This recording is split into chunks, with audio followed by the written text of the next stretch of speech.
Good morning, everyone, and welcome to today's webinar. We are EBS, your experienced technology partner for over 45 years. We specialize in the deployment of Sage Business Management and Microsoft solutions, managed services, and secure on-premises and cloud-based infrastructure. My name is Darren Tolley, and I am one of the account managers here at EBS. Today, we are joined by Sicon, who we've partnered with for many years. Sicon are a Sage tech partner and provide a wide range of innovative solutions for Sage 200. I would like to extend a warm welcome to Chris Donlan, who will give us an overview of two of the modules from Sicon's distribution portfolio, Good namely, morning. good morning, namely MRP and Future Sales, which are fully immersed within the Sage 200 professional business management solution. We are recording today's presentation and will make this available to you in the next few days. There are lots of recordings on our YouTube channel. Remember to hit subscribe to receive notifications when we load new videos. If you have any questions, please put them in the chat, or there will be an opportunity at the end of the presentation in the Q&A session. And without further ado, I will pass you over to Chris. Morning, Chris. Hello, Darren. Good to see you again. Thank you, everybody, for joining us this morning as well. I was almost going to prepare an introduction, but Darren's eloquently told you everything you need to know about Sicon, so it just acts as an aid memoir. As you can probably see the website running in the background here. Please feel free to hop onto that at a time to suit yourself. So sicon.co.uk, don't need to register. You can have a nose around the product portfolio I've just clicked on here for you. As Darren quite rightly mentioned, we're going to be taking a look at a product that sits inside our distribution, or two products that sit inside our distribution portfolio. We're going to take a look at each of one of those in turn. But the main point I wanted to get across is if you click on the particular product of your choice that you have some interest in and pop onto the help and user guide, this is the full list of all the products that sit in this portfolio. And as we've just mentioned, material planning is the one that we'll be looking at, as well as the one for future sales.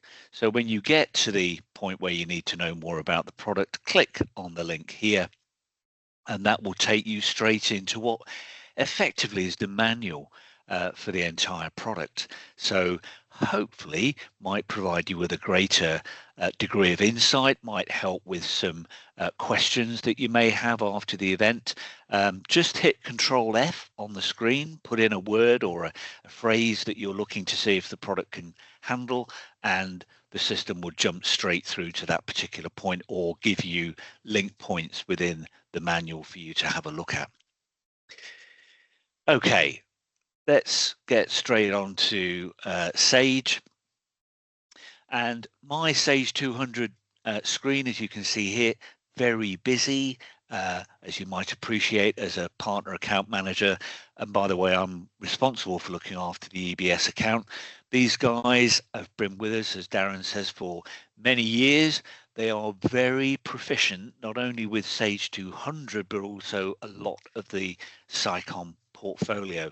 And for those of you who are on the call that might not know who we are, this is how we have our products represented. So EBS, a very experienced, as I say, Sage 200 partner, they will be responsible for coordinating and delivering and providing, in most cases, the first line support on any of the Sicon products that you want to invest into. And that for us works well because they already look after your Sage 200 solution, and it means that they are your go-to when it comes to anything to do with Sicon. So you don't left there thinking, do I ring Sicon? Do I ring EBS? Just please go to Darren and the team at EBS for everything you might need to know. The great thing about the Sicon products is that they are totally nailed to the Sage 200 mast. Okay, we don't develop for any other Sage solution. We certainly don't develop for anybody else's ERP. Now, this, in my humble opinion, gives us a bit of a USP.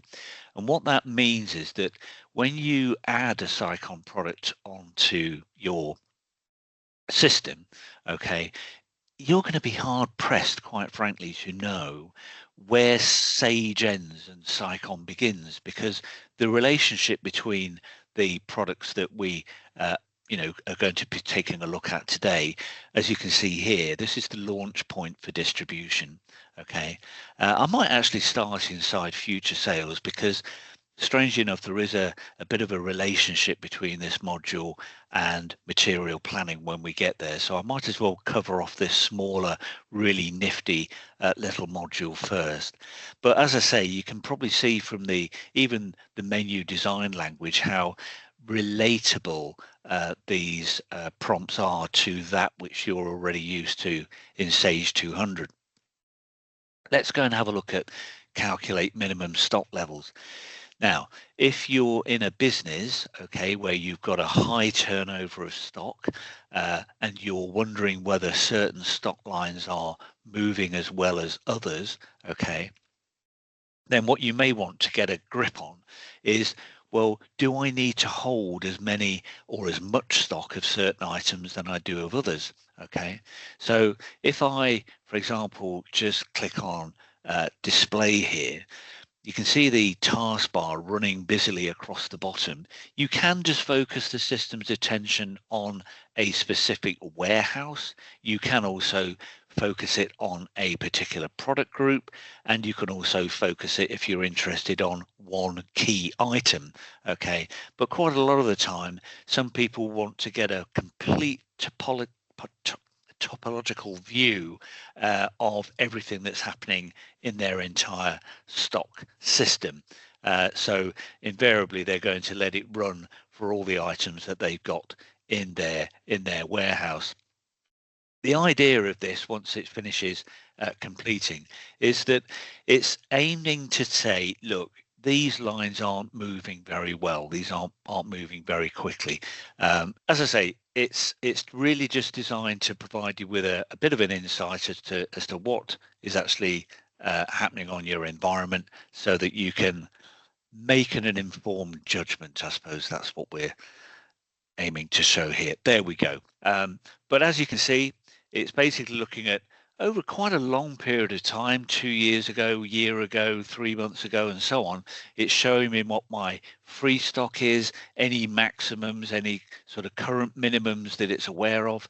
Okay, any forecasted change in that based on current trend, and then, if appropriate, recommending some kind of percentage change. So in some instances, as you can see on this line here, we've not made any sales or issues of this particular product. So it's saying a complete write down to saying your minimum stock might as well be zero. There's no point setting it at a level where we're constantly keep buying or renewing levels of stock in from purchase orders. Okay, so it's just a means of being able to get that assessment. Okay, if you want to selectively pick the items of stock that you wish to update the minimum selected suggestions with, then you can do that. You can select them all, of course, if you wish. Okay, but either way, you will be in a position to make that judgment call. The other thing that the system is able to do is look at sales order forecasts. Okay, so again, I'm just going to go back to my toaster, which I know in my demos is a product I normally do quite a lot of.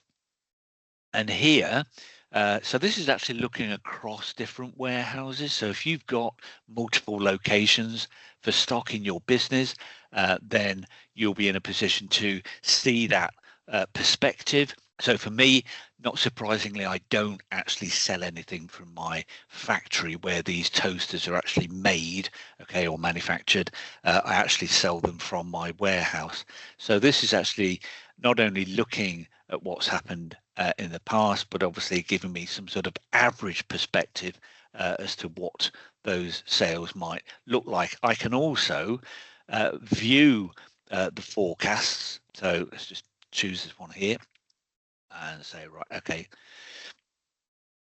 and view that forecast here. And this will now begin to tell me what has been going on over the years that I've been selling it, and also where I'm going to be seen to be going forwards. Okay, so some sort of projection, so might help with you thinking, okay, typically we sell these toasters at certain seasonal points in the year. Do I need to make sure I've got some made in stock going forwards? Okay, so that's the idea of the forecasting model. When I generate the forecasts, this is where it can actually influence what material planning can see. So as I say, it's quite interesting to see how these two particular modules can actually relate to each other. But that's what the future sales aspect is designed to do. Giving you insightful information can be used elsewhere. Right. Let's pull back away from distribution. Because my demo system is built around a manufacturing environment, I actually have material planning here, and I'm just going to explain what the differences are between the two, and then we'll take a look around. If you buy material planning in distribution, then material planning in that guise does not look at works orders or kits. Okay, so if you're a real big manufacturer, and some of you on the call might fall into that category, then you really need manufacturing or full material resource planning. In distribution, if you don't need works orders and you don't make kits, then what I'm about to show you will just focus its view on stock and purchase ordering. Okay. Now, just in front of this demo today, just to buy myself a few extra minutes, I actually ran the material planning run.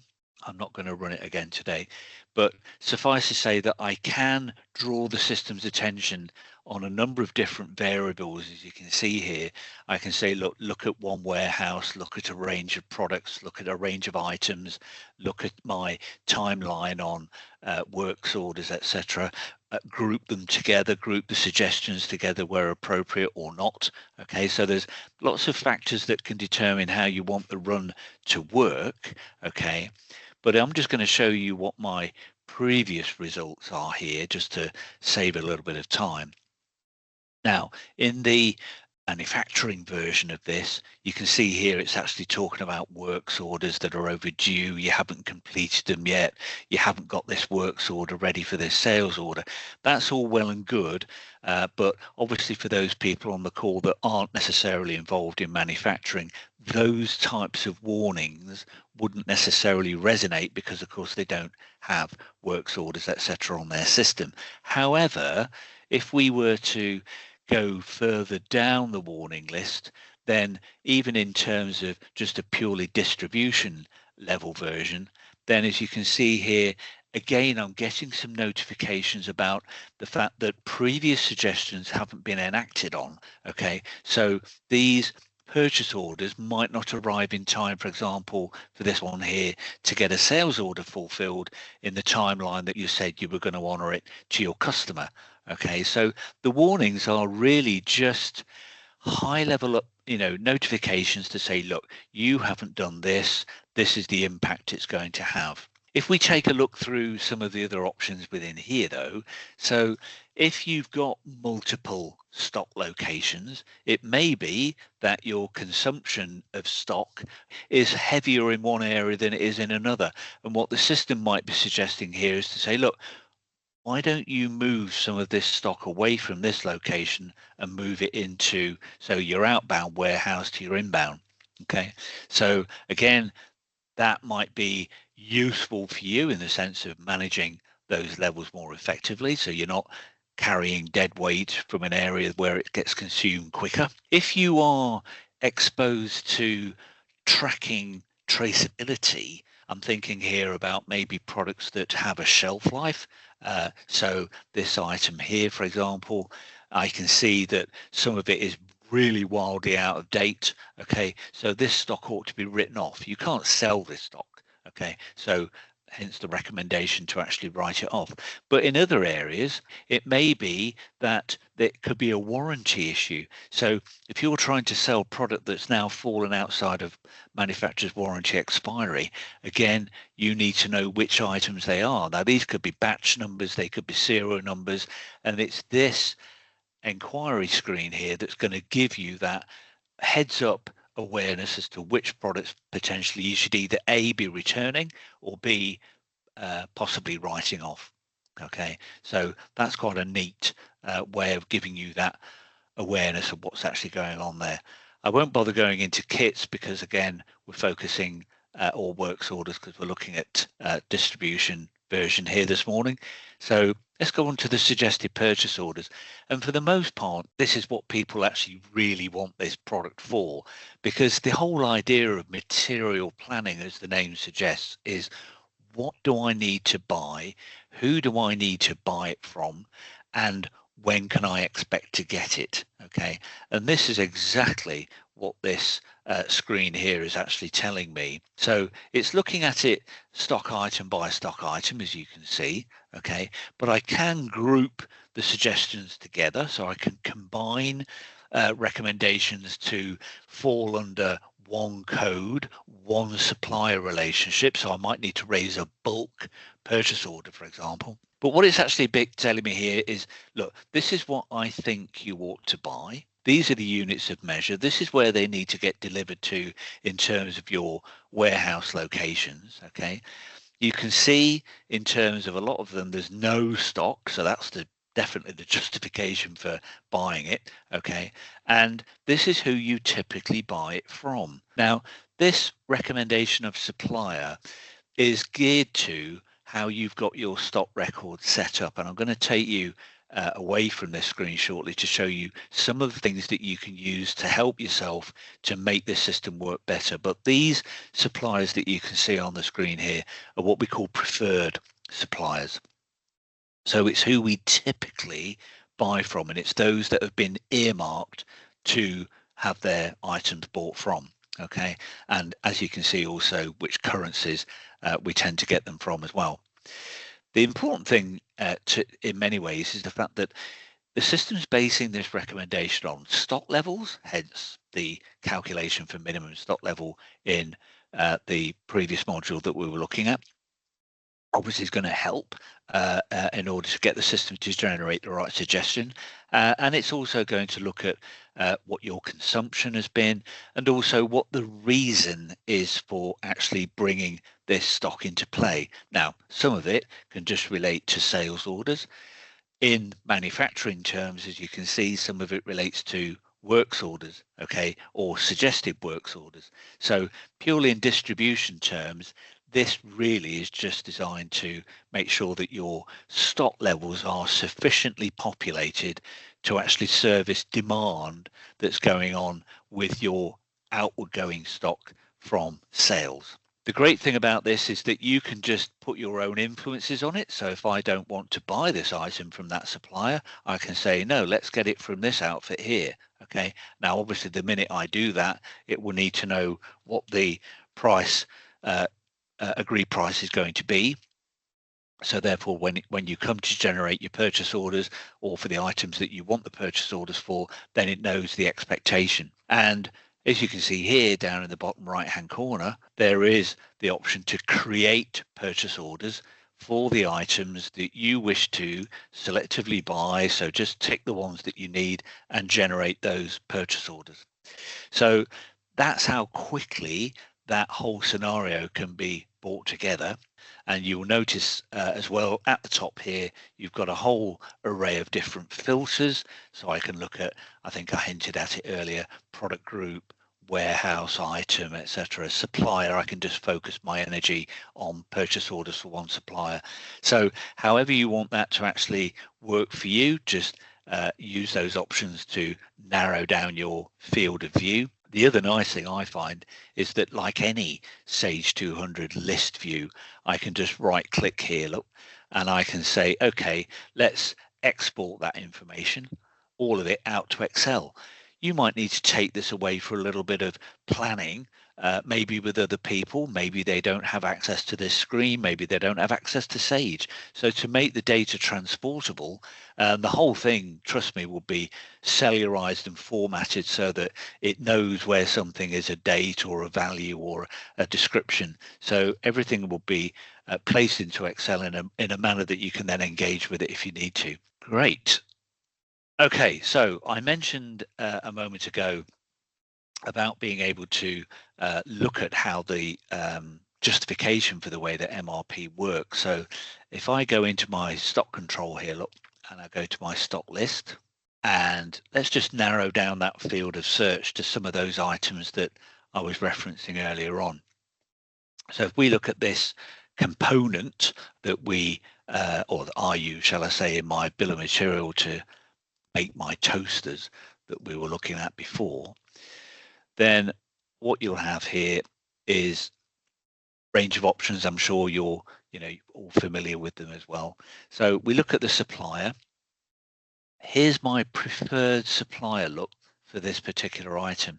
I have and could or previously have bought it from other people. They will be listed here if I have that multiple trading relationship, but one of them will be earmarked as the preferred supplier, and that's what material planning is homing in on. So when we get inside the details surrounding the behavior of this product, okay, then as you can see, we've added this neat little extra tab to say this is how we want material planning to derive its suggestions from. So what's my usual order quantity with this supplier? What's my minimum order quantity? They may say to me, okay, you can buy these toaster bodies, but you have to buy them in units of 100 at a time, or 10, whatever that looks like. Okay, and then I can get a usual order indication after a fashion of time to give me a heads up as to what I'm typically buying. Okay, and this is what material planning is actually going to use. You've also got the opportunity here, look, to build in some supplier pricing. Okay, so again, relevant to what the screen we were in just a moment ago is actually going to reveal. Okay, so you can either, if you don't have material planning, your optimization for it purely within the grounds of Sage is obviously going to be featured here. You can, as you can see, hold your supplier stock codes as well, which can be quite useful. So when you generate your purchase orders, there's no point quoting what you call the stock item, because they would like to action it on the basis of what they know the item as. Okay, that's fine, because when you bring the items into stock, Sage will understand you're bringing in a 1, 2, 3, 4, 5, 6, but it means a CD bod in my example here. There are clearly so things to think about, as I say, really, when you come to engaging with material planning. I can look at my previous results, which we've used before. I can also look at things like future stock movements. Okay, so again, what's the projected view of stock, where it's going? Okay, do I want to look at my suggestions from a previous MRP run? Okay, I can focus this energy on looking at warehouses again, or product groups, etc. So you've got that opportunity here as well. I can also look at import my own forecasts. Now this is quite useful. So very simple Excel spreadsheet base to actually model it on. So put your customer, put your stock codes in, and import your own forecasts. Okay, so if you want to do the prep outside of the system, but you then want to influence the results in material planning, then you can build your own forecast rather than just depend on the system using its history.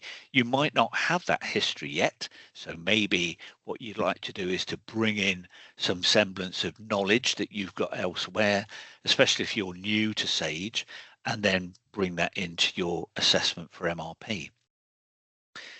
You can also forecast something to make things for stock. Okay, so I'm saying here, I would like to make sure that I'm making enough toasters so that by the 10th of every month, I've got 10 of them in stock. Again, that can be something that will come to bear when we run our material planning run, because it will say, right, okay, you've got this and other lines that you are focused on making sure you've got enough of them made up by, that will trigger obviously recommendations to bring in a sufficient amount of raw material to actually make those items, my toasters, okay? And my toasters, you can see on the underlying screen, are made from a whole series of different components and sub-assemblies. So again, if I want to set myself a target to make those toasters by that point in the month, then that's what MRP is going to recommend I get a sufficient amount of stock in to actually achieve. I won't go through necessarily everything that's on here, but this menu area here is what I really wanted to just draw attention to. So notwithstanding, as I said before, the caveat about works orders and kitting, but all the other options that will be available to you will be found in the material planning array that you can see here. And as I say from before, if you need to understand more detail about what each of these options can do, then as I say, please feel free to get to the sicon.co.uk site, click on the option within distribution that you want to take a look at, and there you will find chapter and verse, as I say, including lots of screenshots, the evidence of what you're going to see, how to drive it, etc. So might help with some post-session questions or answers that you're looking for. But failing that, always please feel free to get back to Darren and the team at EBS, and I'm sure they will no doubt be in a position to help. If they need to reach back to me here at Sicon, then they can. And if you would like us to work with EBS to arrange a demonstration in a little bit more of a succinct case for yourselves, again, just get in touch with the team and we can get that put into a diary. Okay, I think I'm finished with that review. As I say, been a pleasure having you with us this morning. Hopefully that's just giving you a little bit of an insight, but I'll leave you in the hands of Darren to wrap up, and thanks indeed for your time.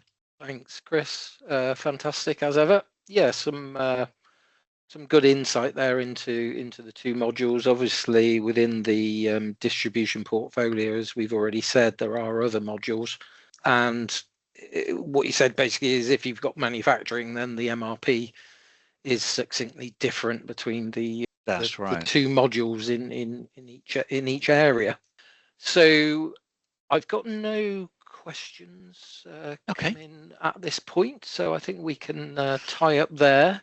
As Chris said, if you would like to engage sort of further and learn more about the any of the modules really, or any of the Sicon modules, then we can organise a one-to-one discussion stroke demonstration for you. Just drop us a line, and as I already said, we've recorded this, so we'll post this up to our YouTube channel and send the links out basically to you in the next, I would say, by the end of next week at the latest.